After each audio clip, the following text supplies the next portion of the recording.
Morning dear students, welcome to warrior academy. Dear students, एक current में news चल रही है सिंधु जल समझौते से रिलेटेड।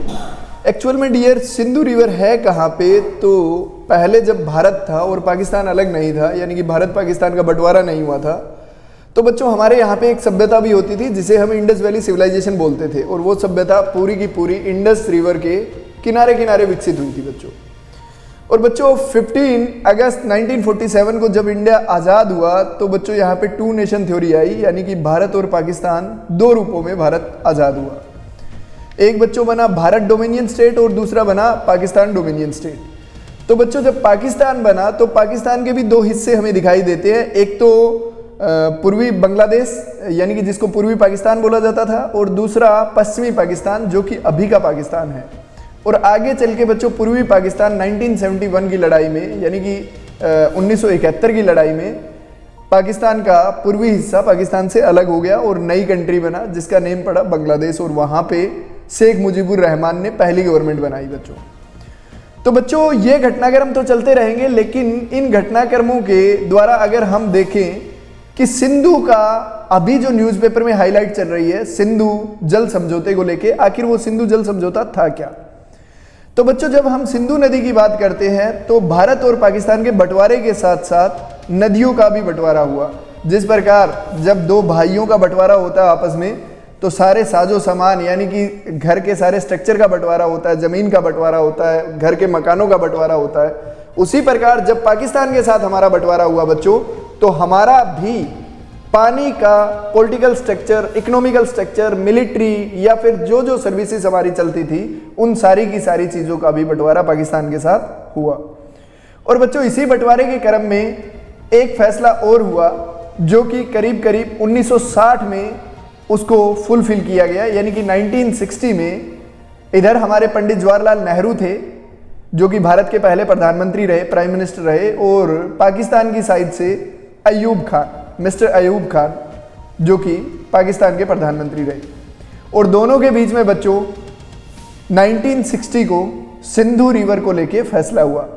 एक्चुअल में बच्चों ये फैसला भी एक दिन में नहीं हुआ, यानी कि इस फैसले को सिरे चढ़ाने के लिए करीब करीब 9 से 10 साल तक रेगुलर मीटिंगें होती रही, और उसके बाद 1960 में इसे अंतिम रूप दिया गया, यानी कि इसका लास्ट जो फैसला आया वो 1960 में आया। अब बच्चों हम मैप के अकॉर्डिंग देखते हैं कि मैप के अकॉर्डिंग सिंधु रिवर कहाँ पे है और कहाँ पे ये फैसला है और किस प्रकार ये फैसला लागू हुआ, और अब इस फैसले को लेके कौन सी ऐसी प्रॉब्लम हो गई जिसकी वजह से भारत और पाकिस्तान के रिश्ते तनावपूर्वक या खराब दिखाई दे रहे हैं। तो बच्चों पहले हम बात करते हैं सिंधु रिवर की कि सिंधु रिवर है कहाँ पे। तो जब हम मैप में चलते हैं बच्चों, तो सिंधु रिवर एक्चुअल में बच्चों कहाँ से निकलती है। एक्चुअल में अगर इसकी बात की जाए तो सिंधु रिवर बच्चों तिब्बत के एरिया से निकलती है, और ये तिब्बत से होते हुए हमारे जास्कर रेंज से होते हुए, लद्दाख रेंज, जास्कर रेंज से होते हुए ये आगे बच्चों पाकिस्तान में एंट्री कर जाती है। और जब पाकिस्तान में सिंधु रिवर एंट्री करती है तो बच्चों सिंधु की सहायक नदियां हैं, यानी कि सिंधु के साथ 5 और सहायक नदियां हैं इसकी, जिस प्रकार झेलम, चेनाब, रावी, व्यास, सतलज। तो बच्चों 5 और नदियां भी हमें इसके साथ दिखाई देती है। कुल ये 6 नदी है, 6 रिवर्स है। अब बच्चों सिंधु का जब समझौता हुआ तो बच्चों हमारी जो ट्रीटी हुई, यानी कि अयूब खान और जवाहरलाल नेहरू जो हमारे फर्स्ट प्राइम मिनिस्टर थे, उनके बीच में ट्रीटी हुई, तो उस ट्रीटी के अकॉर्डिंग बच्चों जो पानी का बंटवारा हुआ उसमें यह फैसला लिया गया कि इन नदियों को 2 हिस्सों में बांट दिया गया। इंडस यानी कि सिंधु, झेलम और चेनाब, ये 3 रिवर कहलाई बच्चों वेस्टर्न रिवर, यानी कि पश्चिमी वेस्टर्न रिवर, वेस्ट साइड की। और बच्चों आगे चल के जो 3 रिवर हमारे साइड रही, यानी कि रावी, व्यास और सतलज, ये कहलाई बच्चों इस साइड की रिवर, यानी कि पूर्वी नदियां। अब देखो बच्चों 3 नदियां पश्चिमी नदियां और 3 नदियां पूर्वी नदियां। अब बच्चों जो पश्चिमी नदी थी उनके अंदर जो सालाना वाटर की मात्रा होती है, यानी कि जो पूरे साल पानी बहता रहता है, उसकी करीब करीब मात्रा 133 क्यूसिक घन मीटर है, यानी कि MAF। अब बच्चों जो पूर्वी साइड की नदियां हैं, यहां पे वाटर की मात्रा करीब करीब 35। अब देखो हमारे साइड जो नदियां आई उनमें सालाना पानी कितना बहता है 35, और जो पाकिस्तान के साथ बहाव है वो 133 MAF, जो कि हम इसकी यूनिट लेते हैं, घन मीटर की यूनिट लेते हैं वाटर की, वो यूनिट हमें दिखाई देती है, या फिर आप बोल सकते हो शॉर्ट में MAF। अब बच्चों यहां पे 133 सालाना वाटर रहता है और यहां पे 35 सालाना वाटर रहता है।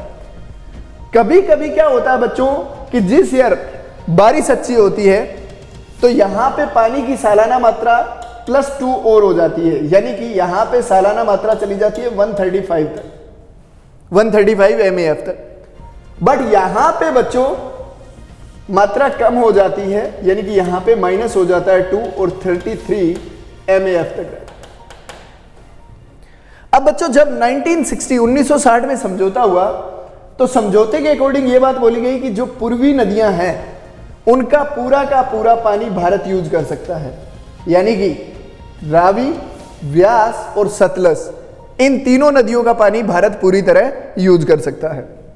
बट बच्चों जो वेस्टर्न रिवर थी, यानी कि पश्चिमी साइड की रिवर थी, सिंधु, झेलम और चेनाब, इन नदियों का सिर्फ और सिर्फ 20% पानी, ओनली 20% वाटर भारत अपनी कृषि से संबंधित जरूरतें, पीने के पानी के लिए, या फिर यानी कि आप ये समझो कि 20% वाटर को यूज कर सकता था भारत, और बाकी का 80% वाटर कौन यूज करेगा? पाकिस्तान यूज करेगा। तो बच्चों 1960 के समझौते को अगर देखा जाए तो समझौता हमें यह दिखाई देता है कि भाई समझौता सही नहीं था, क्योंकि हमें अगर इस 20% को मिला लिया जाए और इस 33 को किया जाए तो टोटल पानी कितना मिला? 53 MAF, और पाकिस्तान की साइड कितना गया? 80 MAF। तो बच्चों जब 1960 में समझौता हुआ तब भी यह समझौता सही नहीं था।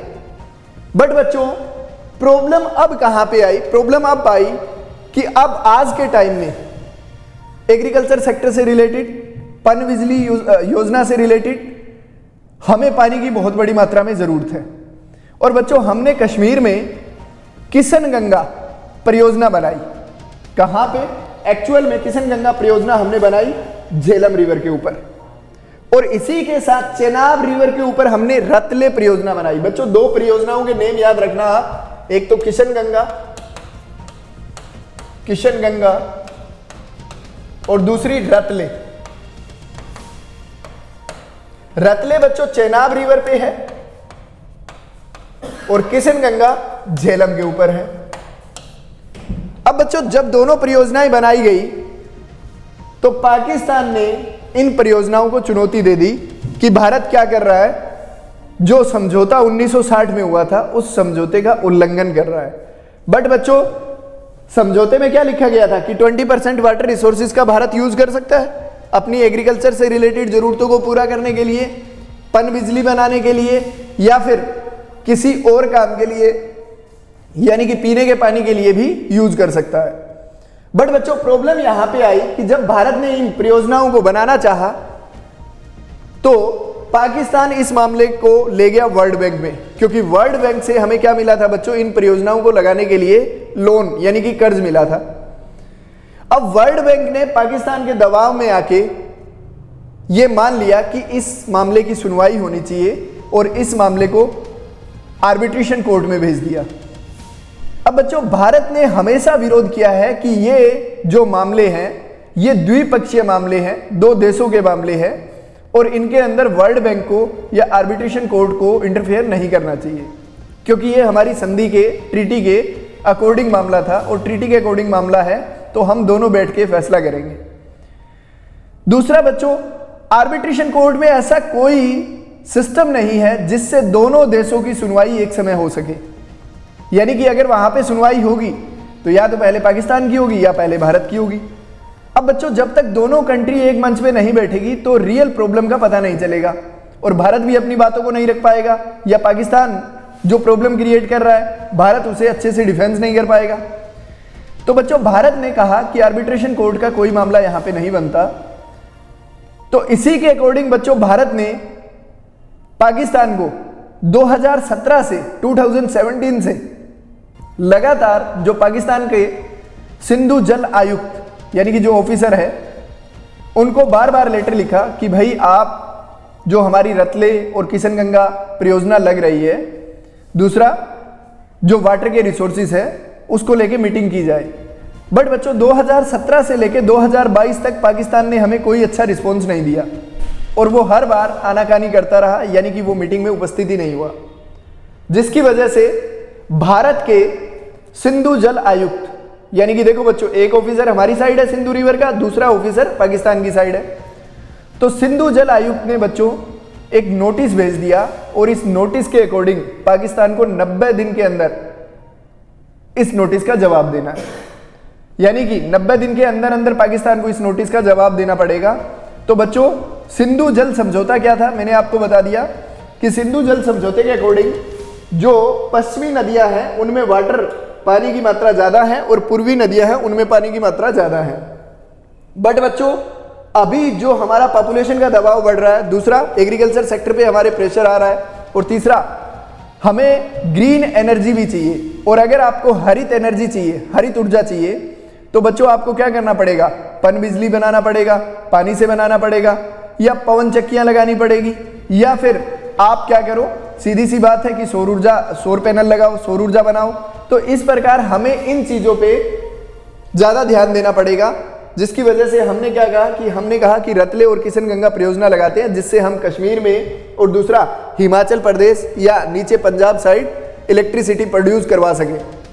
तो बच्चों इस योजना को, जो हमारी किशनगंगा और रतले परियोजना लग रही है, इसको पाकिस्तान ने चुनौती दे दी और पाकिस्तान ने कहा कि ये भारत एक तरफा डिस्प्यूट पैदा कर रहा है। तो बच्चों ये था सिंधु के ऊपर जो हमारा कॉन्फ्लिक्ट चल रहा है, पाकिस्तान के साथ प्रॉब्लम चल रही है। तो आपको ध्यान रखना है सिंधु का बच्चों इंपॉर्टेंस क्यों है। तो सिंधु के बहुत से इंपॉर्टेंस है। एक तो बच्चों सिंधु का अगर हम चर्चा करें तो हमारी जो पहली सिविलाइजेशन इंडस वैली सिविलाइजेशन, जिसको हम डेवलप्ड सिविलाइजेशन भी बोलते हैं, हड़प्पा सिविलाइजेशन भी बोलते हैं और ब्रोंज सिविलाइजेशन भी बोलते हैं, उसके जितने भी बड़े नगर हुए वो इसी सिंधु नदी के किनारे किनारे हुए।